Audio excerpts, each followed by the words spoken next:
Heb Hangs. It's time for Heb Hangs. Heb Hangs. It's time for Heb Hangs. Heb Hangs. Heb Hangs. Heb Hangs. Heb Hangs. I still don't have a theme song.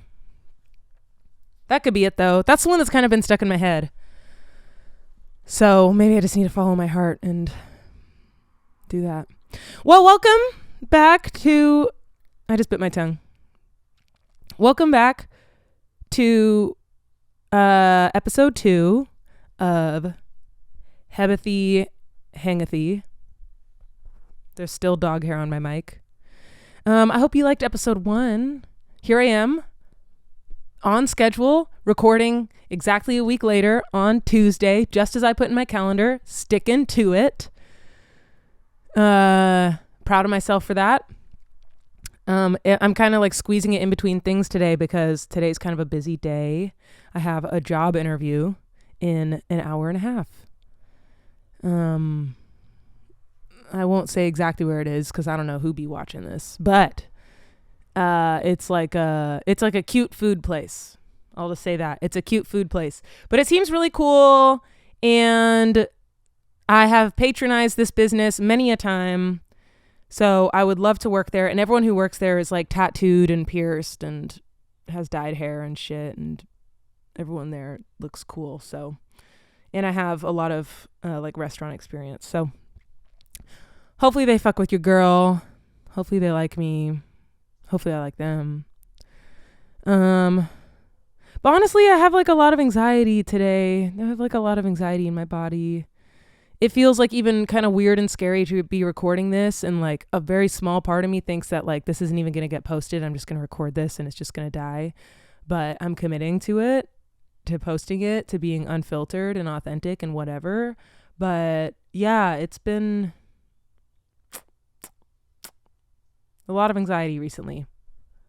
A lot of it's money related, like I was kind of talking about last time.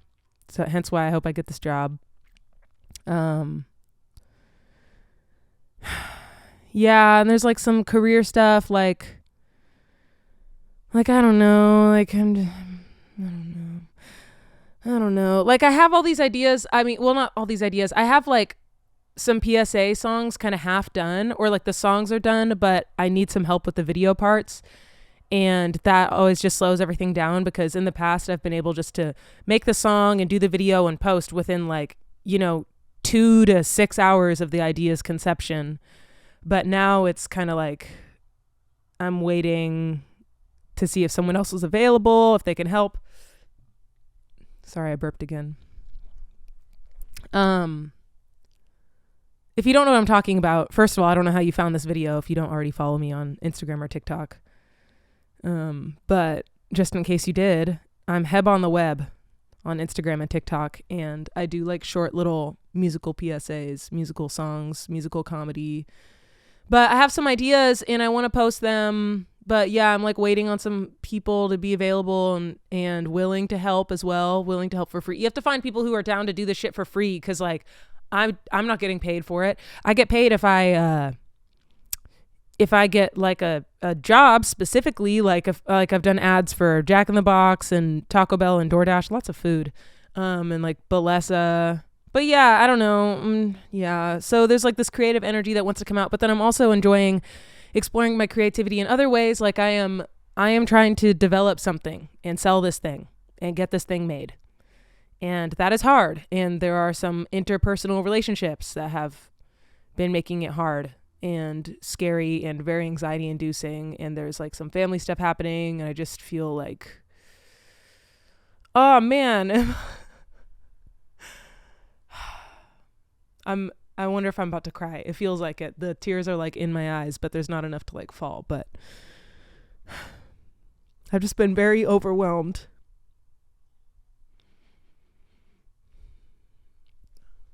And I'm just like really fucking trying. I'm really fucking trying. I don't want to get caught in this depression loop, because I have been pretty depressed about the last month or so. And I know what it fucking feels like when I'm like slipping down into one. It feels like a slippery slope, and I'm just like at the bottom of a slippery slide trying to like come up. And it, like, you know, I might get a couple feet up and feel good for a day or for a couple hours and then just like slide right back down.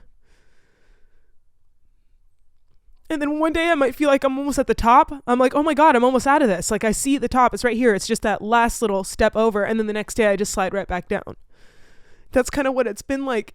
But I know part of it is circumstantial, like the things I just said. Feels like just a lot of shit is coming my way right now. But then also I know that like I don't want to rely on everything just getting solved and then that's when I'll be okay. That's when I'll be happy. I know that's a recipe for disaster because I'll probably never be happy because there's always going to be something that can be fixed. Because even if I got, you know, $1 million tomorrow, something else could happen. I don't know. It's hard to imagine. I know people with money say that money doesn't buy happiness, but it is hard to imagine when you like don't really have enough. It's hard to imagine what problems you could possibly have when you get it. And I know that's delusional, and I know time and time again we know that's not the case, and there are lots of problems beyond money, you know, but it's hard to imagine when you're in the thick of it. It's like, what are you talking about? If I had $1 million, my life would be perfect. Everything would be solved.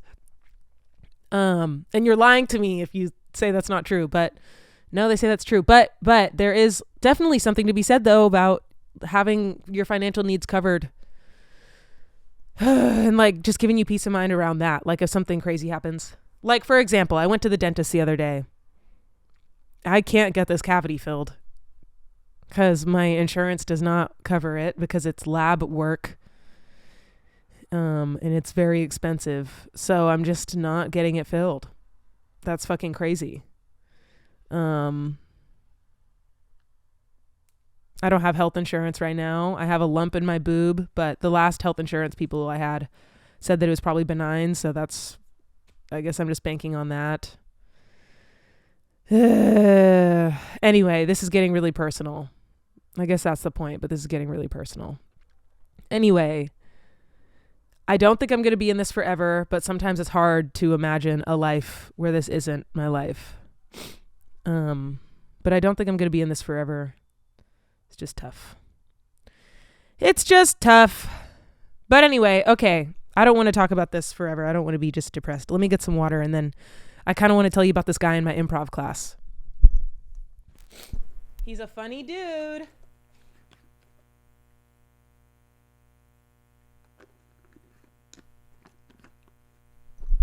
Are you aware of the term shoe leathering? It's when in a movie or something, when someone does something and the camera is on them or time elapses for the same amount of time that it takes them to do that thing. For example, if someone goes to sleep in a movie, usually we see them getting into bed, turning off the light, and then it cuts to the morning. We don't sit there for 8 hours and watch them. But it's called shoe leathering when we do sit there and watch them. I guess maybe from if you're watching someone walk across the room in their leather shoes. I don't know where the term comes from. That'd be pretty dumb if that was it. But anyway, that's what I thought when I just got the water, because if I was editing this, then I'd probably cut that out. But no, you're going to sit there for 8 seconds while I sip my water. Well, okay, I want to tell you about this guy in my improv class. I feel bad. I'm sorry my energy is kind of low, but you know, I guess that's just how I am right now. And I don't want to put on some weird fake thing, but I want to be consistent and record every Tuesday. And this is just the state of mind that I'm in. Today feels a little bit better though. And yesterday felt a little bit better. And I feel kind of hopeful, which is scary, but hopefully this interview goes well. And I don't know. Anyway. Okay. So this guy in my improv class is fucking weird. He's fucking weird. So the first day we had to do this exercise where we're like mirroring each other. God, I hope he doesn't find this video. But maybe he will, and he'll understand that he's being weird. But we had to mirror each other in silence for like, it probably went on for like 4 minutes. Dead silence, keeping 100% dead eye contact the entire time. Everyone partnered up. We're doing it, you know, like this, whatever. this motherfucker is breathing so deeply, looking me so deep in the eyes. And then I see him start to like look me up and down and like close his eyes and breathe deeply. He is literally like this.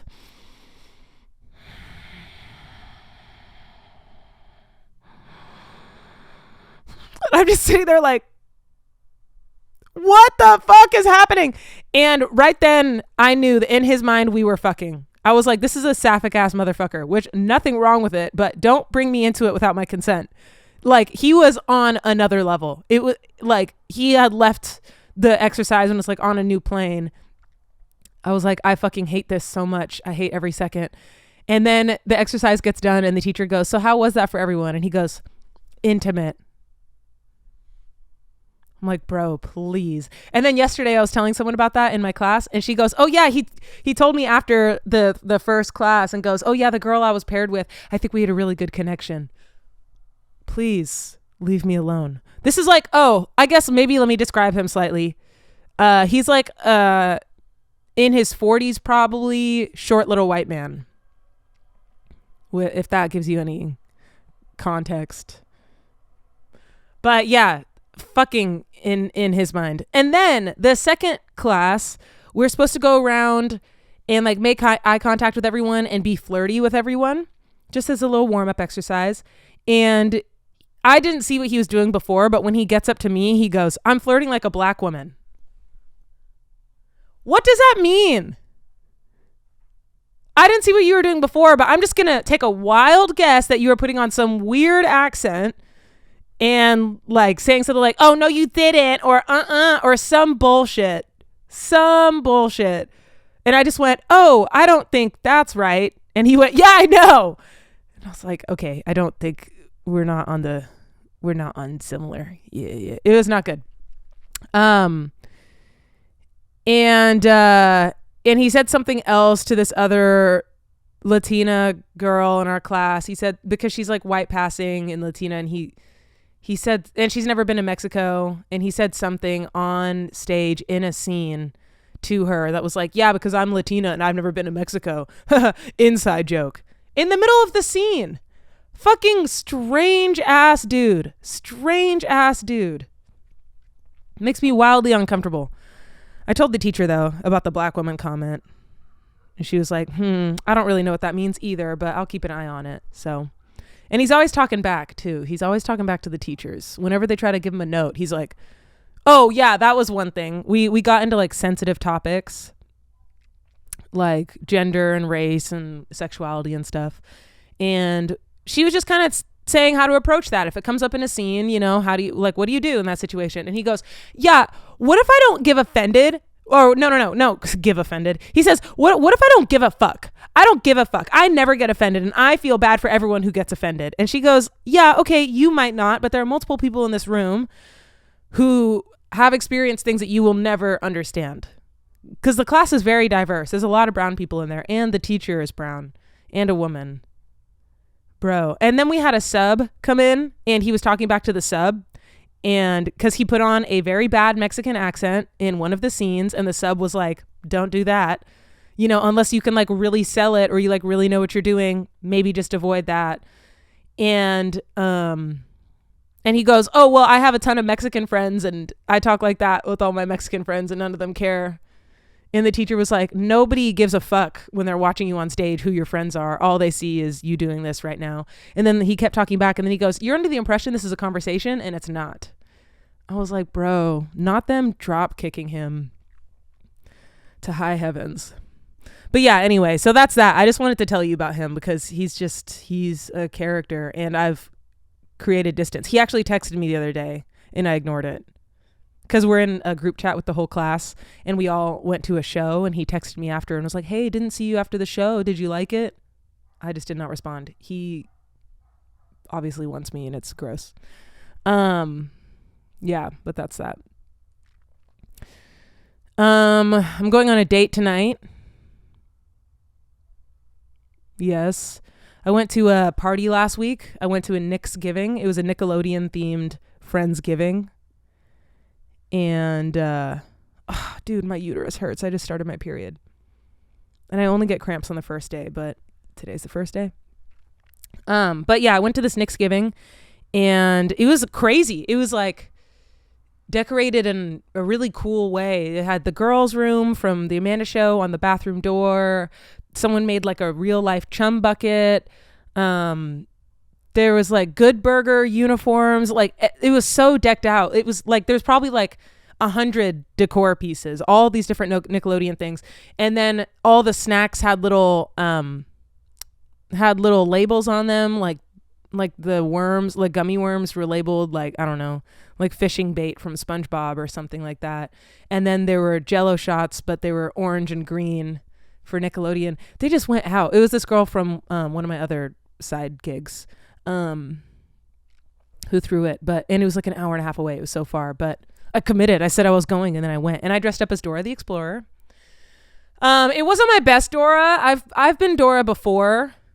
I was Dora when I was in high school, and that was better. I had like a better shirt and stuff. This time I just used what I had in my closet. I had some good orange shorts, and the shoes were good, but my top wasn't good. I didn't have just like a pink t-shirt. I only had like a pink spaghetti strap, like knit thing with cherries on it. Like it was pink, but the vibes were not totally right. And then I blow dried my hair, and then I like pinned up the front to create some like bangs like that. It looked weird. But anyway, so in that outfit, I guess I pulled someone. Actually, there were a couple people. I didn't really know what was going on. I was like pulling all the girls that night. There were like 3 that were interested. It was pretty wild. One girl just like would not stop telling me I was pretty. And I was like, thank you so much. And then another girl, there was a deaf community there because the person who threw the party apparently is a part of a deaf group or a sign language group. She's not deaf, but she knows sign language, I suppose.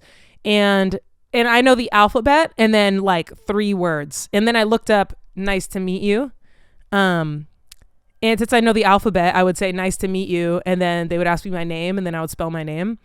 And then there was one girl who was deaf who was trying so hard to flirt with me in sign language. I was like, I'm so sorry. I don't know what you're saying. I'm so sorry. I'm so sorry. I felt so bad, but we were like between this pane of glass.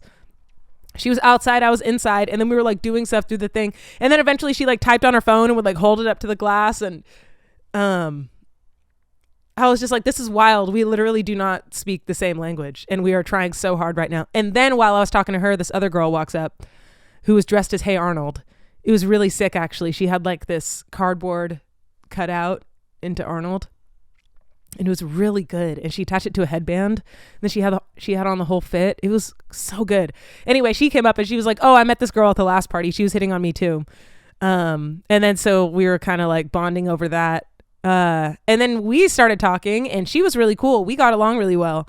And then the girl who threw the party, like at one point pushed that girl towards me, the Hey Arnold girl, and was like, my friend thinks you're hot. And then I was like, do you want my number? And she said, bet. And so we're going on a date tonight. I kind of wish it was next week, but I don't want to cancel because I really want to see her. And canceling sucks, but I think I might have to because I'm just feeling the way I'm feeling. But if I didn't have anything to do tomorrow, that would be one thing. Cause like, I'm anxious, whatever. But sometimes, especially cause I've already met her and I know we get along. It's not like a very scary, I'm meeting someone off a Hinge or something. It's like, I know I get along. So it would probably be fine and cool and chill. And it'd be a nice way to get me out of the house and maybe get me out of my head and kind of calm my anxiety a little bit. Sometimes dates are nice for that. But I'm flying out tomorrow. I'm going out of town tomorrow. And I don't really like to do things the night before I fly out because like I don't pack until the day before I leave, usually the night before I leave. And I don't want to be rushed, and I want to get to bed at a good time. And so I don't know, but we're supposed to be meeting early at like 7, but I think I might need to cancel it. As I'm speaking to you right now, I think I need to cancel it because you know why? Because I want to show up as my best self, and I want to give her time and not feel like nervous about the time and feel like I need to rush out of there. So I think I might cancel it and be honest and just say like, hey, I'm flying out tomorrow. It's like a little too stressful for me to be out the night before, but I'm back on this day and I would love to meet up. Like even, I'm coming back on Saturday. I would like even coming back on, or meeting up on Sunday or something. So actually, yeah, I think maybe if I provide a different time, then that's better. Getting canceled on sucks, but if I do it earlier in the day, at least that's better. Yeah, I think I'm going to do that because I do want to I want to give it a fair shake and, yeah, and I'm maybe not up to it tonight. I went on a date with a different girl last week. Fucking boring, snooze fest, boring. Literally, honestly, the second I met her, I was like, oh no, this isn't good. Okay, the thing happened where the camera shut off and then I didn't notice. I need to get that under control. My camera shuts off at 21 minutes. So this time I set a 20-minute timer. So I guess some crickets will go off and I'll need to redo it or whatever. But anyway, I think I was telling you about the girl who I might have to cancel on tonight. And she actually just texted me. Oh, I feel so bad that I'm going to have to cancel, but maybe I'll send a voice note. So she can hear how genuine I am in my voice, because truly I do want to see her. But I think so. I was talking for 3 minutes to no one. But what I was telling you when you weren't here is that I went on a date with a girl last week and it was so boring. She was so fucking boring. It was painful. And I could tell the second she said hi. Well, she didn't even say hi. Well, maybe she did. I don't know. But God, I get, okay, listen, I get it how we be playing men sometimes. Yeah, fucking make this worth my while. I don't really play that too much, but it's kind of I don't know, work hard for me. I'm a prize. Okay. But bitch, you're doing that to another woman who also knows her worth. At least that's what it felt like. It was kind of just hi. Mm-hmm. Yeah. Just waiting for me. It was like pulling teeth. It was like drawing blood from a stone. It was really painful. And I was trying, man. I was trying to ask questions and I don't know, dude. She was really pretty. Maybe she's just used to people pursuing her like that. But I'm I am not a man. I am not gonna bow down to you. So yeah, that was really boring and painful, and unmatched her on Hinge, and obviously haven't spoken to her since, and she hasn't spoken to me because that was fucking boring. And then, oh yeah, because I was saying sometimes you can just tell, actually most of the time you can tell within the first 20 seconds, less than that probably, maybe 7 seconds of meeting someone if it's going to be a good date or not. Because you can tell if you're attracted to them, if they look better or worse than their pictures. Most of the time it's worse, but sometimes, I remember one time I met up with a guy and I literally just went, because he was way cuter than I realized. And then I liked his voice. You're not sure what their voice is going to sound like unless you've sent voice notes or whatever. But this guy, if you do recall, if you watched the first episode of Heb Hangs, this guy I went on a date with a couple weeks ago. When I first met him, I was like, oh, you're not as cute in person. But we got along really well texting. So I was like, I'm going to give this a fair shot. And people can get cuter or less cute based on their personality, 100%. So we got along really well.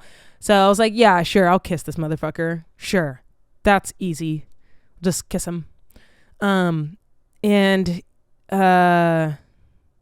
But I didn't even really love the kiss. And I was like, oh. But it was only one kiss. And it wasn't. I mean, I knew it wasn't going to get better. But for some reason, I was like, let me see if it gets better. But it didn't. He kissed me again on our second date. And I was not into it. But, oh my God, I have to tell you about him. I went to the bathroom before I left because he kissed me and I was like, not the vibe. So I started to get ready to go. And I went to the bathroom before I left. And when I came out, he kissed me again and he tasted like smoke, weed smoke. Listen, I obviously don't give a fuck. I be smoking. I'm kind of taking a break right now. Haven't smoked in like a month, but I be smoking. This is a very weed friendly household. But what the fuck? And he wasn't going to tell me. He snuck and smoked while I was in the bathroom. Is that not so weird? He was trying to sneak behind my back and I was like, I just started laughing because it was so ridiculous. And I was like, you didn't think that I would taste it? And he goes, oh, well, I just thought, I'd drink my LaCroix. And I'm like, bro, what? And I couldn't stop laughing because I was just like, it's so ridiculous that you just snuck that and that you're a liar. It's crazy that you're a liar. That's crazy. That's crazy. You literally just showed me who you were like so quickly. But that's not even the reason why I wasn't into it, but I just wasn't into it. And there was another point. He like works in TV and we started talking about TV stuff and writing and developing and all that. And he gave me like a 20-minute lecture about what I need to be doing. And that was the moment that I was like, this is absolutely done. But he wasn't insufferable. He was like funny and we did get along really well. And he made me dinner. He was a great host. The food was really good. He went out and got wine. It was like really nice. And his house was really clean. He decorated it well. He's older. He was like 36. So 9 years older than me. So he like made money, I think. I don't know if he's rolling or not, but he made enough to like, I don't know. He just seemed like he had his shit together, which I like because there was, I went out this past Friday for my friend's birthday and we were all at a bar. And this guy comes up and orders, my friend and I are sitting at the bar and this guy comes up and orders in between us. And my friend was pretty fucking drunk. And she just turned and looked at him like,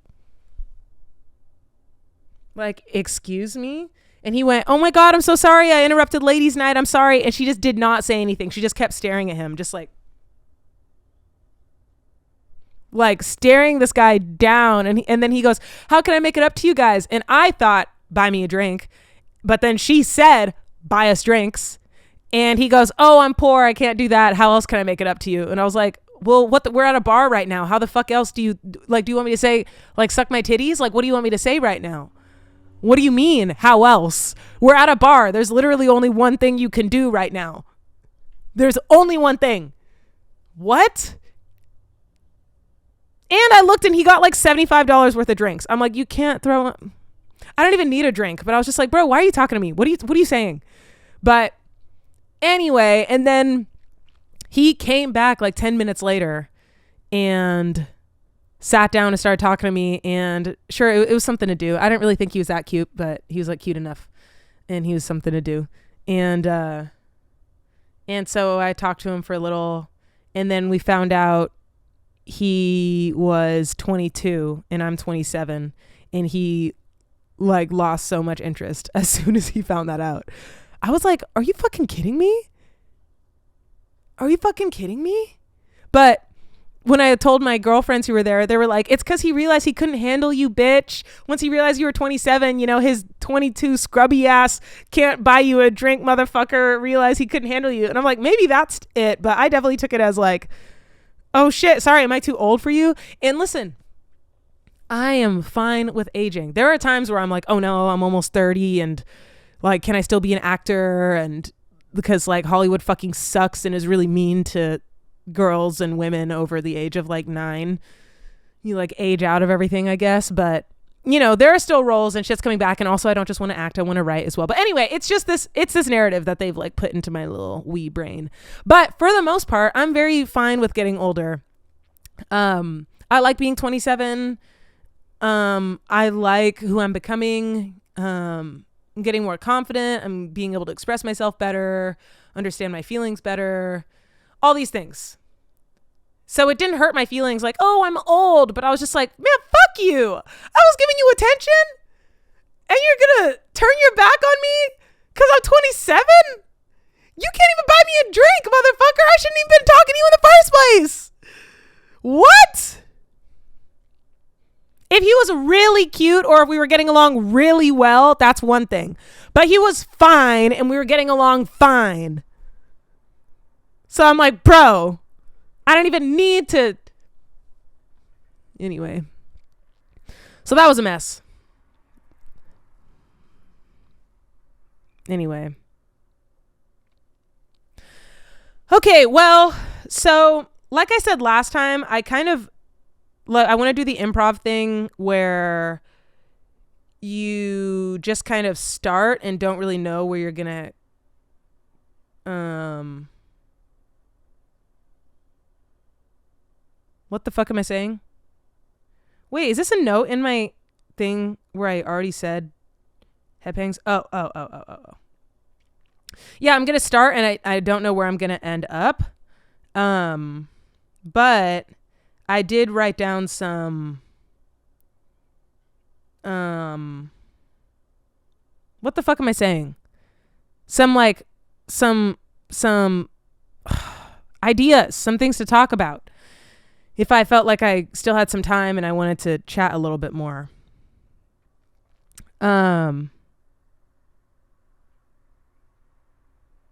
But no, I guess I'll just end it there today. Okay, I really do want to know though. I want to know what you guys want. I can't believe I'm about to be this person, but if you could like and subscribe. I hate saying that. But Cody Co says it and Cody Co's cool. So if he says like and subscribe, then I could say like and subscribe. But I just feel like if people are going to do it, you don't need to remind them because they're going to do it anyway. But also maybe not. Maybe they would forget. Maybe it does encourage some people to like and subscribe. I don't know.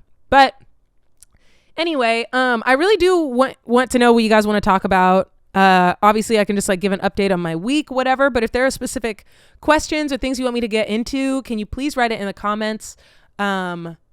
I'll probably run an Instagram story, like question thing, asking people what they want me to talk about. I know there's like some past dark shit that I kind of want to talk about at some point. Like, you know, I was married. I got married when I was 21 and I got divorced when I was 25. So I'd love to like talk about that story at some point. But yeah, I don't know what else other than just my week people might want to know. I don't know if people have specific questions or whatever, but okay. Anyway, you get the vibe. You get the vibe. Thank you so much for hanging out for episode 2 of Heb Hangs. That one was a little different than the first one. The first one was on like a pretty good mental health day. And today I'm probably riding at like a nice, cool 60 out of 100. So just feeling a little, I don't know. I'm going to go to this job interview. It is in 45 minutes. It's just up the street, so I should be fine. But it's in 45 minutes. I asked my dad how to ask for more money. He said not to bring it up in the first interview unless they offer the job and then talk about wages. But God, that gives me so much anxiety because they gave a range. They gave a range of 18 to 24 an hour. That's a big range. So I said like I'd be fine with like 22, but he said to come in at 24 and then maybe they can counter at 21 or 22. But then also, on the insurance thing, it looks like they offer insurance. I guess, I don't know. I guess if I work full time, whatever, which I'm down for at this place, full time's a lot, but full time in California might be different because my roommate is working full time and gets benefits, or she's going to get benefits soon.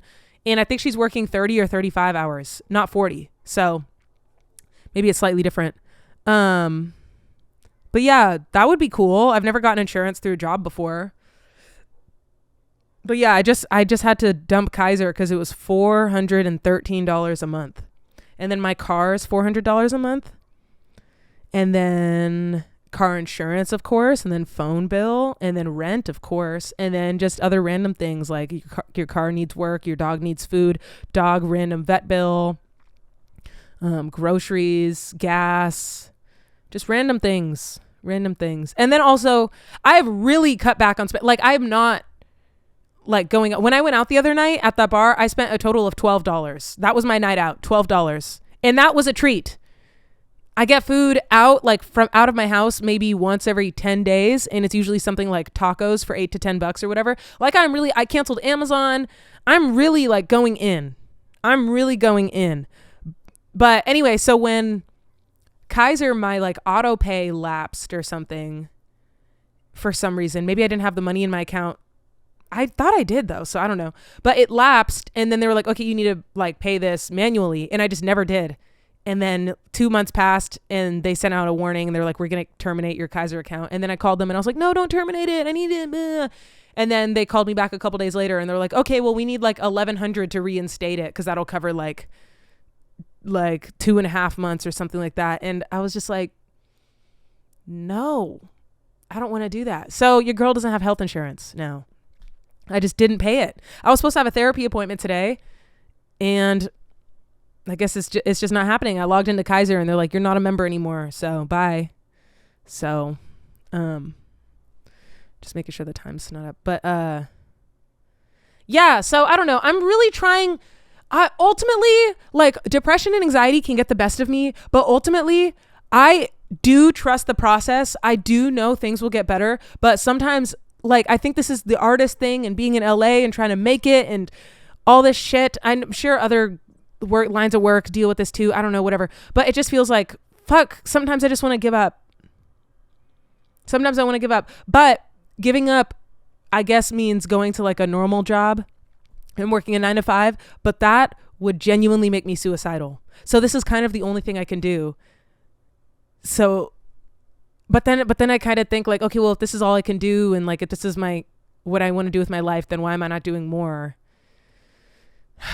Like working every day at this shit, 9 hours a day. Like, I don't know. I don't really be doing that. I do my best. I'm doing my best. I love writing and acting, and I'm taking my little classes, and I'm doing this little pod thingy, not podcast, whatever this is, talk show. Just me and Rocky, who's been laying here the whole time that you can't see.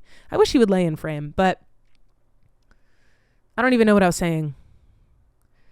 Oh, I guess just like I do trust the process. I do trust that things are aligned sometimes, in like things like this job today. It really does feel good in my soul. But then when those things don't happen, because there was a different job that I thought I was going to get a couple weeks ago that I didn't get. And that felt like one of the answers. It felt like, oh, this is going to get me more aligned or back on track, whatever, like aligned with where I need to be in the universe. And then I didn't get it. So it's like confusing, because it's like, oh, I really thought that was it. But then you're also supposed to accept that, like, okay, that wasn't meant for me. Like, if it's meant for me, I'll find it or whatever. So I don't know. I think it would just be nice to get one external thing to like confirm for myself that I'm doing the right thing, or that I'm like in the right place. Cause it's just, it just feels like a lot's happening, man. And having some type of consistent income would give me at least just like some type of baseline, something to work around. Like, I have to be here, and here on Tuesday, Wednesday, Thursday. And then so that means on Friday I can work on this thing, because right now it's just like endless time. It's all up to me. I'm thinking about, I have to make money, but also trying to be creative and spend a lot of time on something that is not guaranteed to make me money. And then also spending money on things like improv classes and stuff, because like that's an investing, really, like investing in myself and investing in like the idea and the trust that eventually I'm going to need these skills and use them. Anyway, I don't know. I think I'm cool. I think I'm cool, and I think I am meant for this. I know I'm meant for this. I know I'm meant for this. I know I'm meant for entertainment and writing and acting. I fucking know it. I just get kind of confused on like if I'm going in the right place, the right direction, and doing the right things and all that. I don't know. It's hard to tell. And so all I can really do is follow my intuition and follow my joy. And that's what I try to do. My joy is improv classes. My intuition, is I really think this job could be a cool spot. I think I can meet cool people there. Anyway, I got to sign off because my camera is going to turn off. But, okay. Like I said, though, thank you for being here. I appreciate it. I think I got like 200 views on the last video. That's great. That's big. And I will see you guys next week, because this is not the end. Don't you worry. Okay, ta-ta for now. So long, farewell.